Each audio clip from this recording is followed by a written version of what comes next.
Au sommaire de ce journal, secteur minier, Abidjan accueille la première édition du Symposium national, une initiative du groupement professionnel des miniers de Côte d'Ivoire. Agriculture, palmier à huile, la durabilité de la filière au centre d'un séminaire, une initiative de l'AIPH, Association interprofessionnelle de la filière palmier, pour aborder les plans d'action. Et puis, la mairie de la commune de Cocody affiche un excédent comptable de plus de 1,5 milliard de francs CFA. C'est ce qui ressort de la première session annuelle du conseil municipal.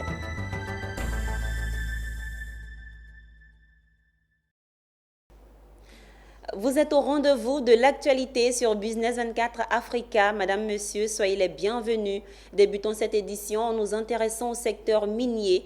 Ce mercredi 23 mars 2022 s'est tenu le lancement de la première édition du Symposium Mines Côte d'Ivoire, organisé par le groupement professionnel des miniers de Côte d'Ivoire. Elle se tient du 23 au 24 mars. Selon son enjeu sur le bilan et prospective du secteur minier à l'horizon 2030, ce forum a pour objectif de dynamiser la recherche minière. Le point avec Dianka Blancan et Doumbia Ayouba. C'est désormais plus qu'évident. La Côte d'Ivoire est bien partie pour être le leader régional de la production d'or. Un optimisme qui sort du Symposium Mines de Côte d'Ivoire, qui se déroule depuis ce mercredi au siège du patronat ivoirien. Organisé par le groupement des miniers de Côte d'Ivoire, le Symposium Mines est à sa première édition. 48 heures durant, c'est tous les acteurs de l'écosystème minier ivoirien qui prennent part à cette messe des richesses minières. Objectif, réfléchir sur les grands enjeux du secteur minier et faire des propositions allant dans le sens de faire de la Côte d'Ivoire l'un des leaders de la production minière de la sous-région. J'ai rappelé ce matin au cours de la conférence inaugurale que l'Afrique de l'Ouest va jouer de plus en plus un rôle majeur dans le monde en matière, par exemple, de production d'or. Cette partie de notre continent est déjà le deuxième producteur mondial. Si on regroupe ensemble la Côte d'Ivoire, le Ghana, le Mali, le Burkina et le Sénégal. Plus loin, la Côte d'Ivoire a vocation à être un acteur important dans ce panel ouest-africain. Donc aujourd'hui, c'est comment est-ce qu'on réunit les conditions pour que tout le financement disponible au niveau international, on en attire davantage. Comment on améliore les conditions pour que localement, et le pays et la communauté locale tirent légitimement une part équitable de ce qui est généré comme ressources dans l'industrie, parce que notre compréhension ou notre ambition, c'est que ce secteur-là soit durable, et pour qu'il soit durable, il faut qu'il soit équitable. Toutes les problématiques du secteur minier seront visitées. Bilan et perspective de l'horizon 2030, mécanisme pour la recherche minière, analyse des infrastructures géoscientifiques ou encore opportunités de financement pour la recherche minière. La tenue de ce symposium s'est tenue en présence du ministre des Mines, du Pétrole et de l'Énergie. L'objectif donc de ce symposium, c'est de redynamiser l'activité de recherche en mines pour naturellement accroître la contribution de cette activité dans le développement de la Côte d'Ivoire, dans la croissance économique du pays. À côté du volet scientifique du symposium, la rencontre a été l'occasion pour les acteurs de la chaîne de valeur d'exposer sur leurs services et autres innovations. Fluid Connecto by Manuli, filiale du groupe Manuli Rubber Industry, société italienne spécialisée dans les transferts de fluides, notamment tout ce qui est flexible hydraulique. Alors, le symposium Mines en Côte d'Ivoire qui est organisé par la Chambre des Mines, le groupement des professionnels miniers en Côte d'Ivoire, est à sa première édition et nous, le groupe Allied, ne pouvions ne pas être présents. Dans le stand, en tout cas au symposium des mines de Côte d'Ivoire, la première édition, c'est vraiment une opportunité pour nous de s'ouvrir à la Côte d'Ivoire. Ouvert ce mercredi 23 mars, la première édition du Symposium Mines Côte d'Ivoire refermera ses portes ce jeudi. Abordons un autre secteur, celui de l'agriculture. Il s'est tenu à Grand-Bassam un séminaire de 2 jours sur la durabilité de la filière palmier à huile. L'initiative de l'AIPH, Association interprofessionnelle de la filière palmier à huile, vise à rassembler les membres de la plateforme TFA et les acteurs autour des plans d'action à exécuter. Mondésir Nascimento et Maru Sissiri. Tous les acteurs publics et privés et membres de la plateforme TFA pour une filière palmier à huile durable se sont retrouvés pendant 2 jours à Grand-Bassam au sud d'Abidjan. Cette rencontre multi-acteurs servira à opérationnaliser des plans d'action permettant la production d'huile de palme en tenant compte de la durabilité de la filière, à savoir l'exploitation des forêts tout en préservant la biodiversité, en visant la création d'emplois, mais aussi en permettant aux producteurs de ce secteur de tirer le meilleur profit. Au plus haut niveau, n'est-ce pas, nos responsables, nos gouvernants ont pris des décisions depuis Marrakech. C'est de s'engager dans la production responsable de l'huile de palme qui préserve la forêt, la biodiversité.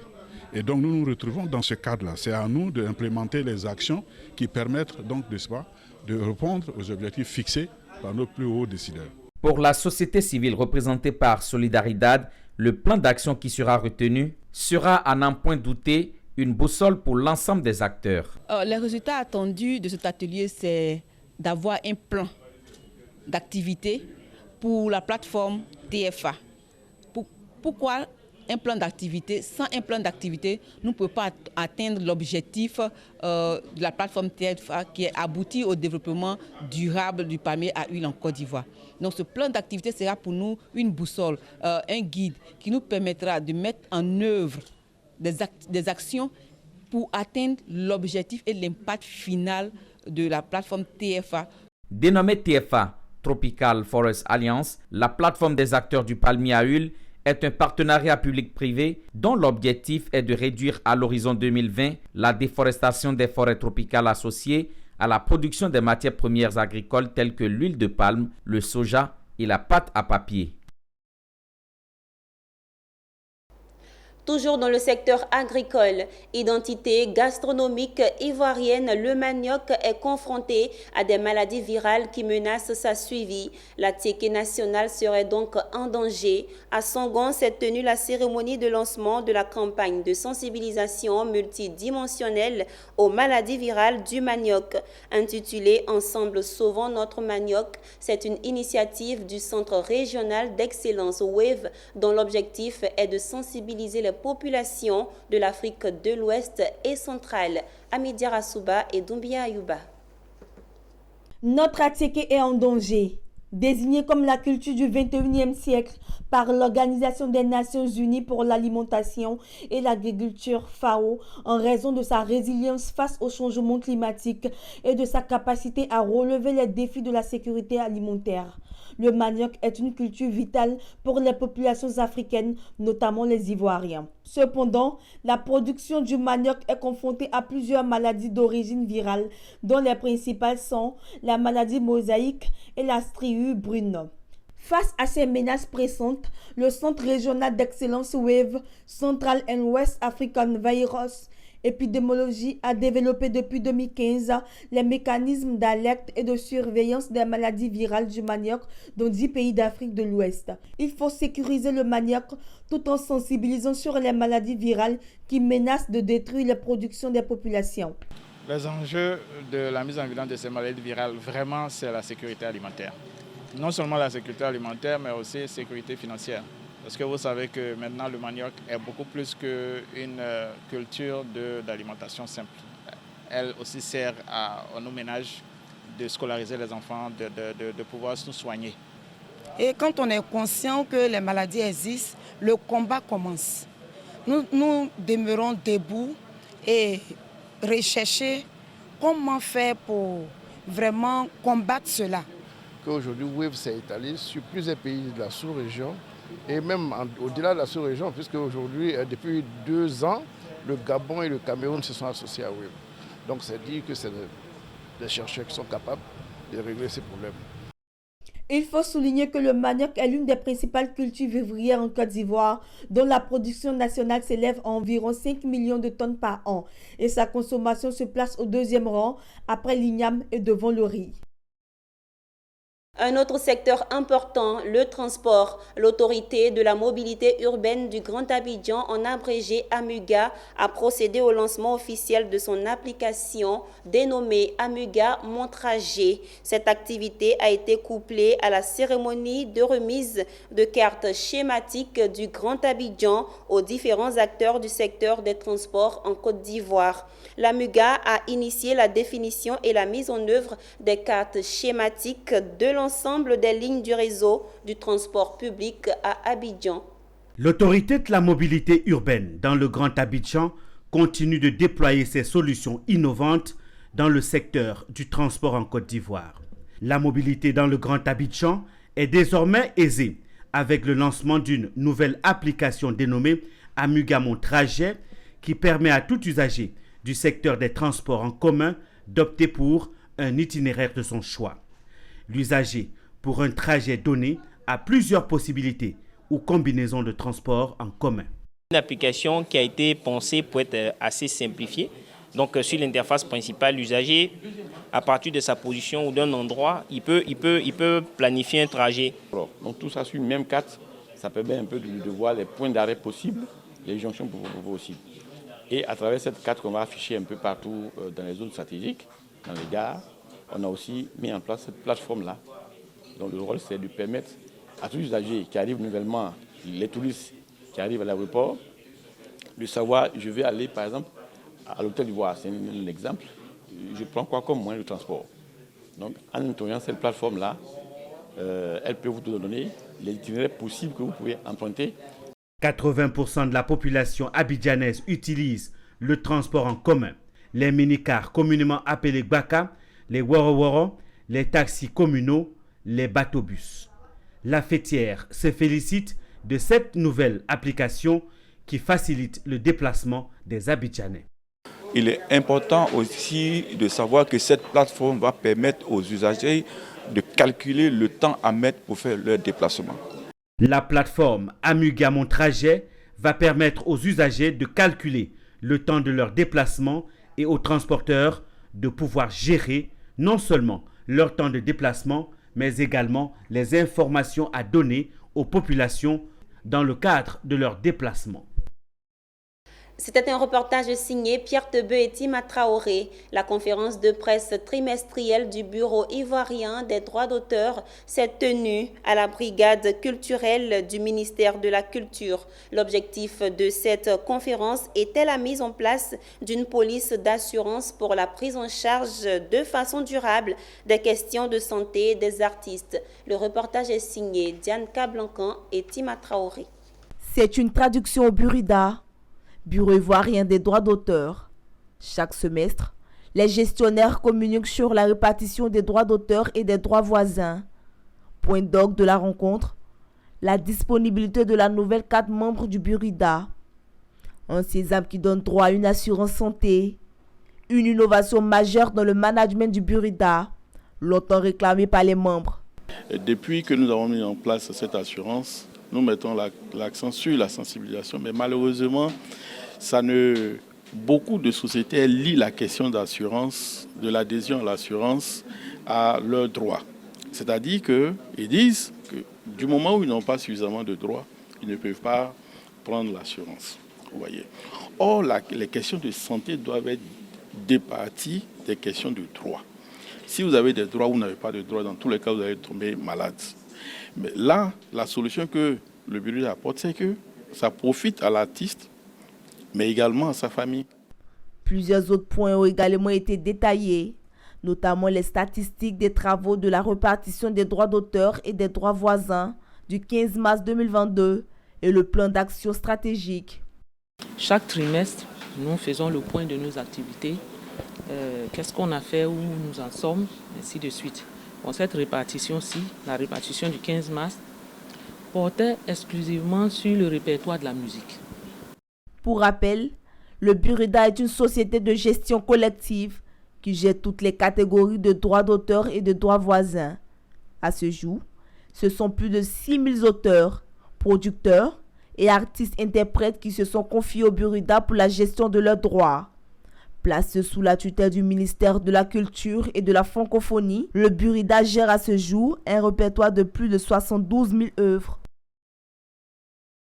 Comment remédier d'une part à l'insuffisance des établissements d'enseignement professionnel et d'autre part à l'inadéquation de la formation proposée aux besoins du marché? Telle est la question posée lors d'une table ronde à Abidjan sur le financement des institutions d'enseignement professionnel et technique en Côte d'Ivoire. Cette table ronde qui s'inscrit dans le cadre des activités de renforcement des liens entre la Côte d'Ivoire et le Canada est une initiative du service commercial de l'ambassade du Canada en Côte d'Ivoire. Issa Badini et Marie Sussiri. La Côte d'Ivoire totalise 517 établissements d'enseignement technique et professionnel, dont 450 issus du privé, avec un global de 115 000 apprenants.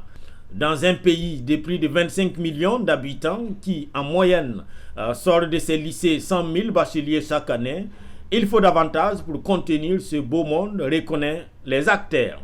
Mieux, il faut améliorer l'offre qui se déconnecte de plus en plus de la demande.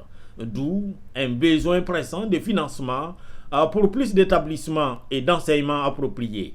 Le Canada se voit bien proposer son expertise et son portefeuille. La preuve, cette table ronde de ce jour dont le thème est financement des institutions d'enseignement professionnel et technique, cas de l'industrie attractive et les TIC, initiée par la section commerciale de l'ambassade du Canada en Côte d'Ivoire. Cet événement a pour objectif de relever les besoins réels de ces secteurs, employeurs du futur, afin que les institutions d'enseignement puissent en tenir compte pour l'élaboration de programmes d'études pertinents. Dans la salle en présentiel ou à distance par visioconférence, le sujet est débattu par des professionnels de l'enseignement professionnel et du monde de l'entreprise. Pendant plusieurs années, c'est un ministère qui a souffert du manque de financement pour la construction d'établissements et l'équipement en plateau technique justement de ces établissements. Et ce type de table ronde nous permet effectivement d'avoir des échanges avec des partenaires. Parmi les secteurs les plus demandeurs de renforcement de la formation, les télécoms, un secteur qui constitue aujourd'hui 8% du PIB et 11% des recettes fiscales. La Côte d'Ivoire compte à ce jour 42 115 439 abonnés de téléphonie mobile pour 25 millions d'habitants. 50 féministes provenant des pays de la région ouest africaine seront à Abidjan du 23 au 25 mars pour une conférence régionale sur le féminisme initiée par la Fondation Luxembourg. Cette rencontre vise à créer un cadre de réflexion, d'échange sur le féminisme dans la sous-région ouest africaine pour comprendre et découvrir les courants qui y sont pratiqués. Walter Kofi et Ismaël Doza nous rapportent les faits. La lutte pour l'égalité entre les hommes et les femmes a un nom et celui-ci fait écho depuis quelques années. Le féminisme sera une fois de plus au cœur des débats, mais cette fois entre activistes engagés dans la revendication de leurs droits. Elles seront 50 femmes issues de 15 pays de la région ouest africaine à participer à la conférence régionale sur le féminisme. Une initiative de la fondation allemande Rosa Luxembourg qui veut mettre à contribution chacune de ces femmes afin d'identifier les problématiques et défis liés à la pratique du féminisme en Afrique de l'Ouest. Le thème de la conférence, Réflexion sur le féminisme en Afrique de l'Ouest, se veut comme contenu de faire le critique de l'approche, de l'apport, des différences, des compréhensions et des analyses sur le féminisme en Afrique de l'Ouest. Pour les conférencières de ces 3 jours, cette tribune d'échange entre féministes de l'Afrique de l'Ouest se présente comme une occasion unique pour créer une synergie d'action entre activistes féministes pour un plaidoyer commun. C'est pour restituer la lutte des femmes dans la lutte sociale en Afrique, en Côte d'Ivoire et en Afrique de l'Ouest. Ça, c'est extrêmement important. Parce que travailler pour le changement et pour la justice sociale à l'égard des femmes, c'est véritablement changer la société. Nos contributions dans ces conférences sera de partager nos expériences de travail à la Guinée-Bissau dans le domaine de participation des femmes à la politique, domaine de médiation, résolution de conflits. Notons que la Fondation Rosa Luxembourg porte le nom d'une activiste militante pour la démocratie et le socialisme. La Fondation travaille dans le monde et en Afrique avec les partis politiques, les gouvernements et la société civile.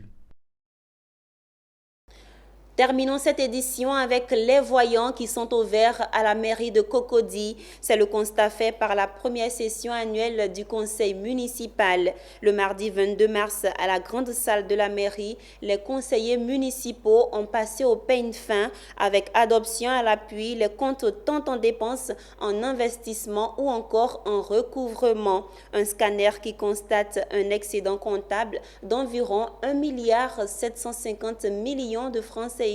C'était en présence de nos reporters Issa Badini et Richard Akeke. C'est le premier grand rendez-vous 2022 du conseil municipal. Une session qui a changé de visage depuis lors, devenue publique, d'où la présence nombreuse des administrés. Présents aussi en grand nombre, ceux-là même qui détiennent la municipalité, avec à leur tête le président du conseil, Jean-Marc Yassé. Sur 47 conseillers au total, 29 étaient présents, 10 par procuration.